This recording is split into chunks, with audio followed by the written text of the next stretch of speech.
পাকিস্তানে প্রথম দফা আলোচনা ভেস্তে যাওয়ার পর এখন আমেরিকা ইরানের দ্বিতীয় বৈঠকের গুঞ্জন চলছে।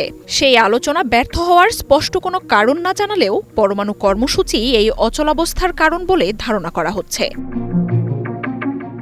এই পরিস্থিতিতে ইরানের হাতে থাকা ৬০% সমৃদ্ধ ইউরেনিয়াম নিয়ে আমেরিকার দুশ্চিন্তা কাটাতে প্রস্তাব দিয়েছিল রাশিয়া। ধারণা করা হয় ইরানের হাতে ৪৫০ কেজি পরিশোধিত ইউরেনিয়াম রয়েছে, যা কয়েক সপ্তাহের মধ্যেই অস্ত্র বানানোর উপযোগী উপাদানে রূপান্তরিত করে ১০টিরও বেশি পরমাণু বোমা তৈরি করা সম্ভব। ২০১৫ সালের আন্তর্জাতিক চুক্তি অনুযায়ী বিদ্যুতের চাহিদা মেটাতে ইরানের ২০% বেশি পরিশুদ্ধ ইউরেনিয়াম উৎপাদনে ছাড় রয়েছে। তার বেশি সমৃদ্ধ ইউরেনিয়াম উৎপাদন নিষিদ্ধ। তবে আমেরিকা, ইসরায়েল সহ পশ্চিমা দেশগুলো দাবি করছে ইরানের পরমাণু বিদ্যুৎ কর্মসূচির আসল উদ্দেশ্য অস্ত্র তৈরি করা।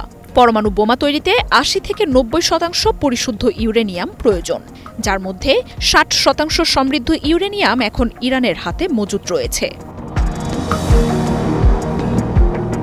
সব হয়ে যাচ্ছে হাতের ইশারায়, কারণ বাংলাদেশে এলো এই প্রথম টাচলেস আরএকএস সেন্সেশন ওয়াটার ক্লোজেট।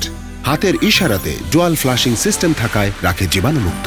এছাড়াও রয়েছে emergency manual flush, rimless design এবং ওয়াটার সেভিং ফিচার।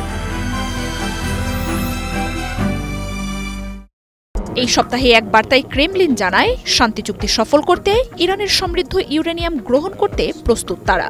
বিশ্বের বৃহত্তম পরমাণু অস্ত্রের মজুদও রয়েছে মস্কোর। ইরানের পরমাণু কর্মসূচির অংশীদারও দেশটি। আমেরিকা ও আঞ্চলিক রাষ্ট্রগুলোকে এই প্রস্তাবের বিষয়ে জানানোর বার্তাও দেয় ক্রেমলিন। তবে ওয়াশিংটন এই প্রস্তাব নাকচ করে দিয়েছে বলে জানাচ্ছে মস্কো। আন্তর্জাতিক বিশ্লেষকরা বলছেন, মস্কোর এই প্রস্তাব মেনে নেবে না ওয়াশিংটন। ইরানের ইউরেনিয়াম রাশিয়ার হাতে তুলে দেওয়ার অর্থ মস্কোকে পরমাণু শক্তির দিক দিয়ে আরও সবল করা। আমেরিকা রাশিয়ার পরমাণু অস্ত্র সীমিতকরণ চুক্তির মেয়াদ শেষ হলেও তা আর নবায়ন হয়নি। ফলে আবারও দুই পরাশক্তির মধ্যে বিধ্বংসী এই অস্ত্র উৎপাদনের প্রতিযোগিতা শুরু হতে পারে এমন শঙ্কা বাড়ছে। প্রেসিডেন্ট পুতিন ও ট্রাম্প পাল্টাপাল্টি সেই ইঙ্গিত দিয়েছেন। অন্যদিকে আমেরিকা বহুদিন ধরেই অভিযোগ করে আসছে, কাস্পিয়ান সাগরের সাহায্যে চোরা পথে ইরানকে অস্ত্র সরবরাহ করে রাশিয়া। ফলে তেহরানের ইউরেনিয়াম যে সেই পথে আবারও ইরানে পৌঁছাবে না, তার কোনো নিশ্চয়তা নেই বলেও শঙ্কা তাদের।